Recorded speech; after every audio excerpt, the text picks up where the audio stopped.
Hello, welcome back to let's cook. അപ്പോൾ ഇന്നത്തെ നമ്മുടെ റെസിപ്പി സ്പാനിഷ് ഓംലെറ്റ് ആണ്. വളരെ ഈസി ആൻഡ് ക്വിക്കായിട്ട് പ്രിപ്പയർ ചെയ്യാൻ പറ്റുന്ന ഒരു സ്പാനിഷ് ഓംലെറ്റ് ആണ്. നമുക്കിത് വേണമെങ്കിൽ സ്നാക്കായിട്ട് വേണമെങ്കിലും കഴിക്കാം. അപ്പോൾ ഇതെങ്ങനെ പ്രിപ്പയർ ചെയ്യുന്നത് നോക്കാം. ആദ്യം തന്നെ ഞാനിവിടെ ഫ്രൈയിങ് പാൻ വെച്ചിട്ടുണ്ട്. അതിലേക്ക് സൺഫ്ലവർ ഓയിലാണ് കേട്ടോ ഒഴിച്ചു കൊടുക്കുന്നത്. നിങ്ങളുടെ കയ്യിൽ ഓലിവ് ഓയിൽ ആണെങ്കിൽ അത് ഒഴിച്ചു കൊടുക്കാം. ഇവിടെ എൻ്റെ കയ്യിൽ ഇല്ലാത്തതുകൊണ്ട് ഞാനിവിടെ സൺഫ്ലവർ ഓയിലാണ് യൂസ് ചെയ്യുന്നത്. കുറച്ച് കൂടുതൽ ക്വാണ്ടിറ്റിയിൽ എടുത്തിട്ടുണ്ട്.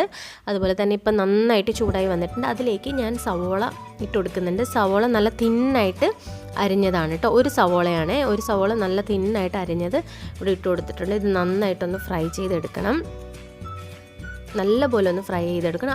അതിൻ്റെ ഒപ്പം തന്നെ ഞാനിവിടെ കിഴങ്ങ് ഇട്ട് കൊടുക്കുന്നുണ്ട്. കിഴങ്ങും അതുപോലെ തന്നെ ഞാൻ നല്ല തിന്നായിട്ട് കട്ട് ചെയ്തെടുത്തിട്ടുണ്ട്. ഇവിടെ ഞാൻ 5 കിഴങ്ങ് എടുത്തിട്ടുണ്ട് കേട്ടോ. 5 കിഴങ്ങ് നല്ല തിന്നായിട്ട് കട്ട് ചെയ്തതാണ്. അപ്പോൾ ഇത് നന്നായിട്ടൊന്ന് ഒരു ലൈറ്റ് ബ്രൗൺ ആകുന്നത് വരെ നന്നായിട്ടൊന്ന് ഇളക്കി കൊടുത്തോണ്ടേ ഇരിക്കുക. തീ കൂട്ടി വെച്ച് തന്നെ ഇളക്കുക. കൈ എടുക്കാണ്ട് ഇളക്കുന്നതായിരിക്കും കുറച്ചും കൂടി ബെറ്റർ.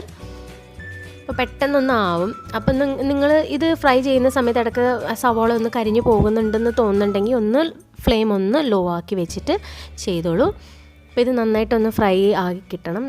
രണ്ടിൻ്റെയും കളർ നന്നായിട്ടൊന്ന് മാറണം.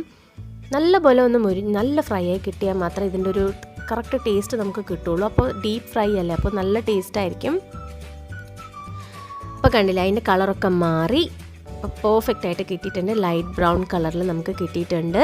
അപ്പോൾ ഇത് ഇവിടെ റെഡിയാണ്. ഇനി ഇതിൻ്റെ ചൂടൊക്കെ ഒന്ന് പോയി ഇത് തണുക്കണം. അപ്പോൾ ഞാനിവിടെ എടുത്തിട്ടുള്ളത് 5 മുട്ടയാണ്. 5 മുട്ട എടുത്തിട്ടുണ്ട്.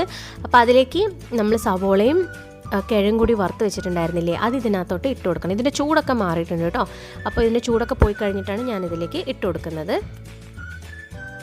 അപ്പോൾ ഇതൊന്ന് ഇട്ട് കൊടുത്തിട്ട് അതിലേക്ക് നമുക്ക് ആവശ്യത്തിന് ഉപ്പ്, ഒത്തിരി ഒന്നും ഇടരുത്, എന്നാലും ഒരു ആവശ്യത്തിന് ഉപ്പ് ഇട്ട് കൊടുക്കുക. പിന്നെ അതിലേക്ക് കുരുമുളക് പൊടി. നമ്മൾ ഇതിനകത്ത് വേറെ സ്പൈസസ് ഒന്നും ചേർക്കുന്നില്ലല്ലോ, അപ്പോൾ അതുകൊണ്ട് തന്നെ നമ്മൾ കുരുമുളക് പൊടിയാണ് ഇട്ട് കൊടുക്കുന്നത്. അപ്പോൾ കുരുമുളക് പൊടിയും കൂടി ഇട്ട് കൊടുത്തിട്ട് നന്നായിട്ടങ്ങ് ഇതൊന്ന് മിക്സ് ചെയ്ത് നമ്മൾ സാധാരണ ഓംലേറ്റ് ചുട്ടെടുക്കുന്ന പോലെ തന്നെ ഇത് ഉണ്ടാക്കിയെടുക്കാം. കണ്ടില്ലേ, ഇപ്പോൾ ഇത് റെഡിയാണ്. ഇതൊരു 20 മിനിറ്റ്സ് നമുക്കിത് റെസ്റ്റ് ചെയ്യണം. 20 മിനിറ്റ്സ് മാറ്റി വെച്ചിട്ട് വേണം ചെയ്യാൻ. അപ്പോൾ ഞാനിത് ഓൾറെഡി പാനിൽ ഒഴിച്ച് കഴിഞ്ഞു. 20 മിനിറ്റ്സ് ഞാനിത് മാറ്റി വെച്ചിട്ടുണ്ടായിരുന്നു. എന്നിട്ടാണ് ചെയ്തത്. അപ്പോൾ ലോ ഫ്ലെയിമിൽ വേണം ഇത് നമ്മൾ ചെയ്തെടുക്കാനായിട്ട്. അപ്പോൾ നോൺ സ്റ്റിക്കിൽ ചെയ്യുന്നതാണ് കുറച്ചും കൂടി നല്ലത്. അതാകുമ്പോൾ പെട്ടെന്ന് അടി പിടിക്കില്ല, കരിയില്ല, ഒന്നുമില്ല, കറക്റ്റായിട്ട് നമുക്ക് കിട്ടും. അപ്പം ഇതിൽ നമ്മൾ നോൺ സ്റ്റിക്ക് ആകുമ്പോൾ ഇതിൻ്റെ അടിയിൽ നമ്മൾ എണ്ണ ഒഴിച്ച് കൊടുക്കേണ്ട കാര്യമേ ഇല്ല കേട്ടോ. അപ്പോൾ ഇത് വൺ സൈഡ് നമ്മൾ നന്നായിട്ടൊന്ന് കുക്ക് ചെയ്തെടുക്കണം. ലോ ഫ്ലെയിമിൽ വെച്ച് തന്നെ ഇടയ്ക്കൊന്ന് തീ ഒന്ന് കൂട്ടുക, അതുപോലെ തന്നെ കുറയ്ക്കുക, അങ്ങനെ ചെയ്യുക.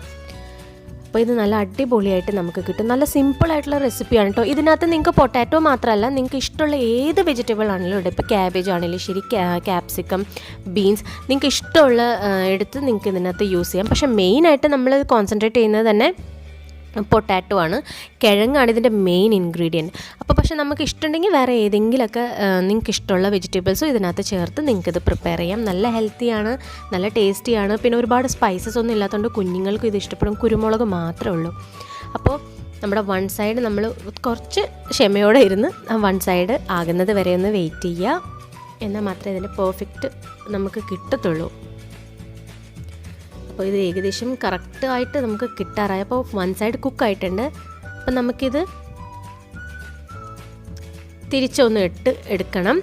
കണ്ടില്ലേ, അപ്പോൾ വൺ സൈഡ് കുക്ക് ചെയ്തപ്പോൾ നമ്മുടെ കറക്റ്റ് ടെക്സ്ചർ നമുക്ക് കിട്ടി. നല്ല സൂപ്പറായിട്ടൊന്ന് ഫ്രൈ ആയിട്ടുണ്ട്.